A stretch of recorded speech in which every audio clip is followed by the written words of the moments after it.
नमस्कार। लघु कथा का समय। मित्रों, एक गांव में दो किसान थे, संता और बंता। संता के पास 10 एकड़ जमीन थी तो बंता के पास 100 एकड़। दोनों अच्छे किसान थे, मेहनती थे। एक बार दोनों ने अपनी जमीन में मिर्च उगाई। पौधे बहुत अच्छे आए, फसल भी बहुत अच्छा आया, मानसून अच्छा था। एक दिन बंता यूं ही संता के खेत के पास से जा रहा था, क्योंकि दोनों पड़ोसी थे। तो हरे मिर्च बहुत ही बारीक और लंबे लंबे बहुत आकर्षक लगे।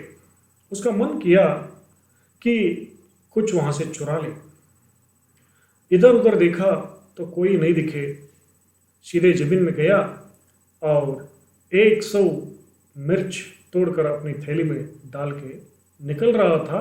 तो उसी समय संता के किसी आदमी ने उसको देख लिया और संता को बता दिया। संता सीधे आके उसको पकड़ के अपने गांव के राजा के पास ले गया। राजा को भी बुरा लगा, क्योंकि बंता 100 एकड़ जमींदार था और उसकी चोरी तो साबित हो गई है, उसको शिक्षा देना ही देना है। राजा ने इस प्रकार की शिक्षा सुनाई। पहला, उन्होंने ये अवसर दिया कि 100 सोने के सिक्के दे करके आपको ये मिर्च खरीदना होगा।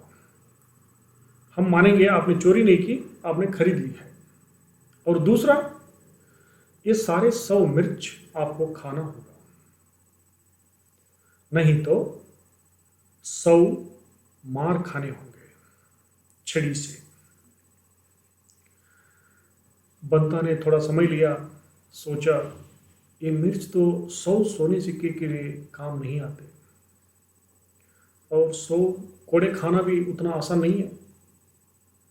खा लेंगे करके राजा से कहा, मैं 100 मिर्च खा लूंगा। राजा ने हाँ कह दी। खाना शुरू कर दिया। 1 2 3 4 5 खाए तो तीखा ज्यादा था, और आगे खाने लगे तो आंखों से आंसू आने लगे, और भी खाने लगे तो पेट में भी जलन शुरू हुआ। यहाँ तक कि 25 तक खा पाया, आगे खाना नहीं हुआ उसको। तुरंत मुंह से निकला कि 100 छड़ी के मार दे दे। राजा ने अपने राजभटों को बुलाकर छड़ी के मार देने के लिए कह दिया। 2 राजभट आए, एक के बाद एक छड़ी से उसको मारना शुरू कर दिया। कभी संकट का सामना न किया हुआ बंता का शरीर इस प्रकार की मार से तड़पने लगा। 10-15 मार पड़ी तो रक्त सिक्त हो गया। यहां तक कि 25 मार तक आते ही सहना नहीं हुआ और कहा कि मैं 100 सोने के सिक्के दूंगा। राजा ने हाँ कह दी। मारना बंद किया गया और 100 सोने के सिक्के देकर वो चला गया। लोग कहने लगे कि मिर्च खाने की बजाय, मार खाने की बजाय अगर वो 100 सिक्के पहले ही दे दिए होते तो इस प्रकार संकट का सामना करना नहीं होता। दूसरे ने कहा कि 25 तक तो मिर्च खा ही लिया था, कुछ और कोशिश करके पूरा कर दिया होता तो मार भी नहीं पड़ती और 100 सोने के सिक्के भी देना नहीं पड़ता। तीसरे ने कहा, अरे मार भी खाना तो शुरू कर दिया था, 25 तक तो मार हो ही चुके थे, और कुछ सहन कर लेता तो मारने वाले भट भी शायद ही कुछ कम मारते और 100 मार खा के सोने के सिक्के तो बचा सकते थे।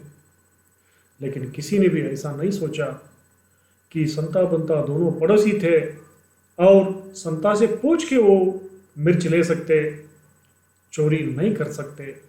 चोरी करना ठीक नहीं था। अब मित्रों, आपका समय है कि आप क्या सोचते हैं, सोचिए। धन्यवाद।